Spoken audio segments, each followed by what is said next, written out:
One of the things we don't have a chance to do in those strategic planning sessions, though, always time, is talk about strategy development or strategic planning from a leadership perspective. I see strategy development from that perspective. Lots of organizations would see it as a process or a system or a department or something like that, and all that's really good, but it really is the responsibility of the leaders to develop and execute a strategic plan. And we'll talk about why that matters so much and some of the framework around that. So hopefully you're in a session where you're prepared to think about strategy development from a framework perspective, and I'm going to share with you our perspective on that called dimensional strategy, but also to do some reflection on you as a leader. Are you prepared to lead and execute the strategy for your organization from your position in the organization? So I want you to keep this leadership theme running behind the scenes as we jump into now how do we navigate some of these environments. Here are the operating environments. I'm going to try to do this pictorially so that we can get in our minds what's on the front cover of your assessment, which is the planning model. So here are those 6 dimensions, I called them before. There is an operating environment. This is where the technology and the talent and all those kinds of parts of your organization are at play. There's a mechanical dimension. By mechanical, I mean the policies and the processes and the structures and all that kind of stuff.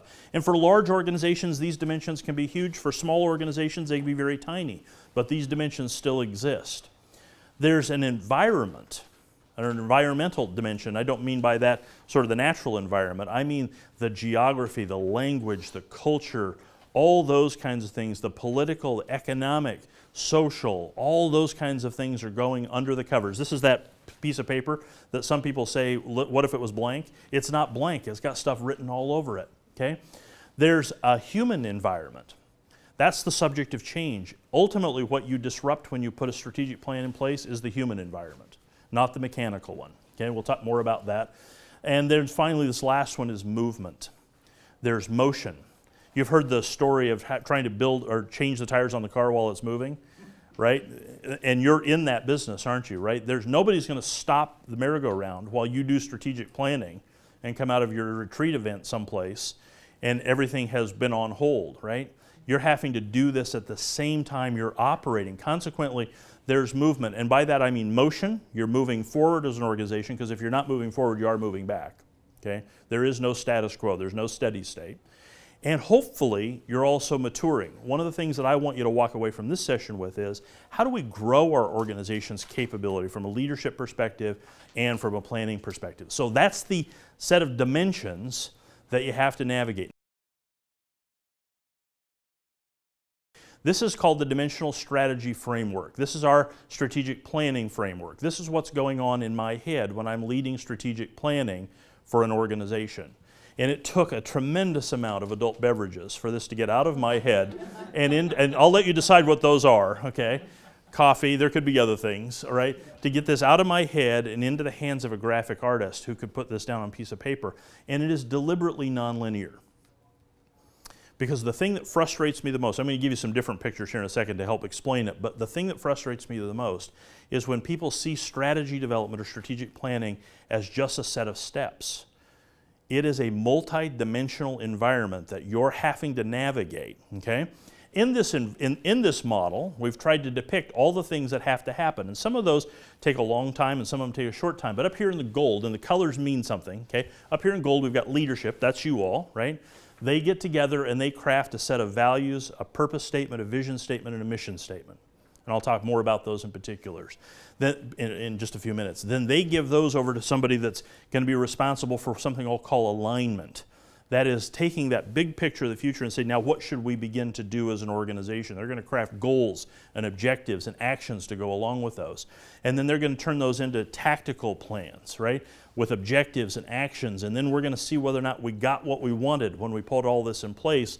And we're going to measure whether or not we got the benefits we were looking for, and then we're going to feed those back into leadership. And those big sweeps in there basically are dimensions that have to be navigated throughout the process, okay? So that's all you have to do. Just do this, and you'll be fine. Any questions? Yeah. But it feels like this, doesn't it? There's a lot of moving parts. There's a lot of things going on. So at the same time, it's complicated. In reality, it gets simpler. So again, up here in the gold, the values, the purpose, the vision, and the mission. I'm going to call those the direction or the big picture, the directional statements, and I'll talk about each one of those again in a moment, that then shift down into goals and objectives and actions. Now, there's a small space right here on the screen, maybe it's 1/4 of an inch or something like that, but I really want you to think about the chasm between direction and alignment and execution as being like the Grand Canyon, okay? My experience tells me that organizations are either really good at this stuff up here, the big picture, or they're good at doing stuff. But very seldom are we capable of doing both at the same time, and that's where the real magic is. Can we pick a direction and can we execute toward it? Can we marry those two things together? So here's a cascading version of it. It looks a little bit simpler than this one, right? Here's the leadership view. For those people in the room who like Excel spreadsheets, that's how we drew this, right? We put it in squares. Boy, I feel better now. It's got a couple of axes, specificity and duration. So this stuff out here is big and general, right? It's not very specific. And as we move down toward benefit realization, it starts to get very specific, right? Short-term achievement, short-term goals. And this set of lines or the arrows that pierce all the way through that, that's you. That's the leadership line. Because it's your job to continually draw people a picture of how what they do aligns with where we want to go. Because here's the magic, I think, in organizations. Can you get the people in the organization to comprehend that how they do, what they do on a daily basis takes us where we want to go? And if you went into your organizations today and said to anybody sitting at any desk or greeting any customer and said, do you know how you just handled that particular client helps us achieve our vision? 99% of the people in your organization go, nope, they come in, I hand them pieces of paper, they leave, magic happens somewhere else, right? Think about the power of aligning a workforce around that common whatever, and we'll talk about what that looks like. If you don't do that, the people in your organization won't know where you want to go, and they won't be able to make sense of the daily activities that they're undertaking. And I think the capability that allows you to do this is something really silly and simple. Storytelling, right? Yeah, have you seen the power of storytelling? I don't mean like fantasy stories, like, hallucinations, that kind of stuff. But the ability to connect the dots for people. Now, why is storytelling so important? I'll just throw that out. Why is storytelling so important? I got lots of head nods when I said that. Why? Personal. It's personal. I can connect to it. I can see myself there, right? How else? It's usually animated. Yes, there's action, there's a problem, there's a heroine, there's all sorts of stuff going on. Yeah, good. It's usually it can be interactive. It's not just somebody shooting out numbers at you or facts or whatever. Yep, I can connect with it. It makes it real, it makes it tangible, doesn't it? In fact, in our session yesterday, I told a story. And I prefaced it with, I don't even know if this story's true, right? And everybody in the room went, oh, that's a great story. I don't even know if it's a true story, right? They go, oh, I love that story, right? Why is that? Because human beings keep track of their lives in story form. Not in Excel spreadsheets, not in PowerPoint slides. We keep track of our lives in story form. That's why they're so powerful. They're so powerful that the head of strategic planning for 3M Corporation several years ago became so frustrated with his organization because the people in the organization, including the senior team, the executives, could not articulate the strategy of the organization. And so he started committing the strategy of the organization to narrative. Here's the problem. Here's the villain. Here's the challenge that we have to overcome. Here are the obstacles, right? And to a person, they can now recite the strategy of the organization because he took it off the PowerPoint slides, took it out of the Excel spreadsheets, and put it in a form that every human being understands. Stories. They're foundational. They're how we keep track of our lives. And then the final piece is execution. How will we get the mechanical systems to do what we want, and how will we get the human systems to do what we want? Now, well, I'll just click into it. This is all you have to do. Any questions? Right? So another complicated picture, right? Everybody's wondering, Connie, how do you live with this guy? What is going on in his head when he's thinking? So here's what I want you to think about in terms of execution. For every goal and objective you put in place, there are two major aspects that you have to deal with. One of them we're pretty good with dealing with. That's the mechanical side of it. Okay? One of them we almost always just completely disregard, which is the human side, right? So let me give you a great example. So we decide to put a family justice center together in your community, and somebody's good enough to donate a building, right? Or the county ponies up for a building or something like that. So we have a facility, right? And we get everybody to co-locate. So they all move into new cubes from the old cubes that they used to be in, right? And we never get the people to actually change their behavior, to integrate their policies and processes, to change the way they think philosophically. And what have we done? We've focused on the mechanical aspects of the Family Justice Center, and we forgot that the change only occurs, the benefits are only realized when the human beings decide to do things differently tomorrow than they're doing them today. Period. This is so challenging and frustrating because most of us have learned to try and drive an organization using purely the mechanical systems. We'll change the process, we'll change the tools, we'll change the location, we'll change the system. Oh, I know what, we'll put some technology in place. That'll take care of it. And what do people do? They either literally or metaphorically cross their arms and basically say, "You can't make me." And that is true. You can't make them. You can make them wish they had. You can make them wish they had not. You can build all sorts of boundaries around them. You cannot make a human being do something they've decided not to do. All the mechanical tools at our disposal will not necessarily win people over. And here's the really hard part. Even the right answer, saving lives, does not automatically get people to buy into something new, does it? And that seems really odd, doesn't it? But it's not that simple. So for every goal you articulate, every strategy you put in place, whatever you decide to call them, every one of those begins down here in the corner with something you expect to get. There's some benefit that you're expecting that goal accomplishment to achieve. In order for that goal to be accomplished, you're going to focus some time and attention on the mechanical side of it.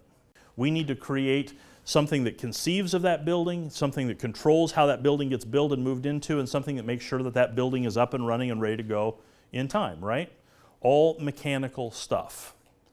And my guess is that you, like most organizations, have all sorts of resources around mechanics. Policies, processes, tools, systems, project managers, departments, the whole bit, to make the mechanical side of this thing come to life. And it matters, doesn't it? It does. The problem is benefits are not realized by movement through the mechanical steps. They're realized by movement through the human steps. The other side of every goal and every strategy that you articulate has a human element attached to it as well.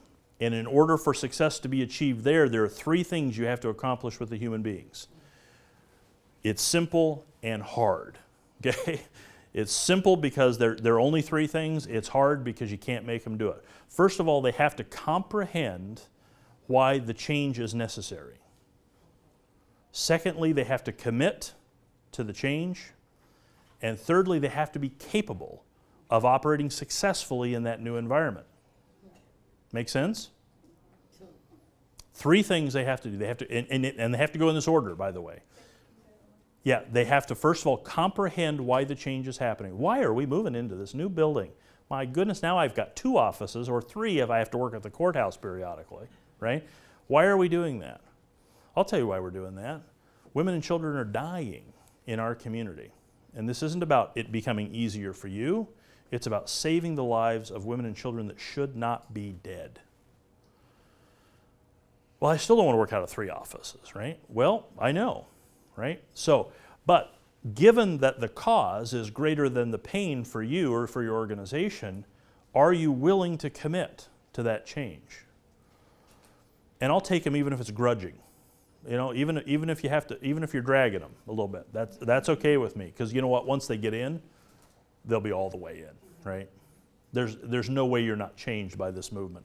So comprehend, commit, and then the capability to be successful. All right, so now I'm in here. Where's my computer? Where's my chair? Where's my desk? Where are the systems? Where are the technology? When do we work? What are the schedules, right?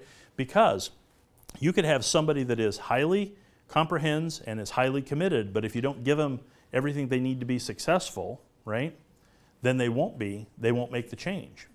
So there was an interesting comment this morning in the presentation. Who was the fellow that won or was the Lifetime Achievement Award? I've forgotten his name. Mark Wynn. I can't get his name in my head for some reason. So he was going through all the stuff that the police chiefs agree need to happen, and he said one of the things was training. I wrote on my piece of paper, this is not a training problem. They don't need to go to training. They need to comprehend the change that's necessary. Don't provide capability to people who don't comprehend the change. All you end up with are really well-trained resistors. Yeah. Right? Yep, went to the training, went to the workshop, very interesting, not doing it. Right? You can't train your way through the human side of the change. You only train people, you only teach them, you only give them the capabilities when they comprehend it and have committed to it. And I don't mean this literally when I say it, because don't ever give money back. But anyway, but the building isn't the answer, right? It's the people are the answer. And if we're not careful, we'll focus all of our time and attention on the stuff that is more concrete and easier to control, the building, the tools, the technology, all that kind of stuff, and we'll leave out the fact that the only time you realize benefits is when human beings comprehend, commit, and demonstrate capability. Please. That one statement you made, you can't train your way through the human equation. Correct. Probably the most phenomenal thing I've heard in 5 years. Oh, well, there you go. And that was free. Well, I'm not sure how free it was, but anyway. I've paid for it. Yeah. Probably time and time again, right? Or a large training center, but that's what you do when you don't pay attention. You revert to training to pound things into people. Yeah. Why do we do that? I mean, why? I don't feel like you expounded on the comprehension, the commitment. Is that just like a salesman job? No. How do we do that and then do the training, which is very costly? It is. It is. The reason I think we go right to training is it's the most measurable. Oh, And usually funded. sure. Yeah, because we think we can train ourselves to success. This is not as concrete. But if we go back to what we were just talking about in terms of strategic planning, right? The comprehension goes along with that vision of the future, doesn't it? The purpose for why we exist. And back to the storytelling, the concrete. We can't do what we have set ourselves out to do without this comprehension.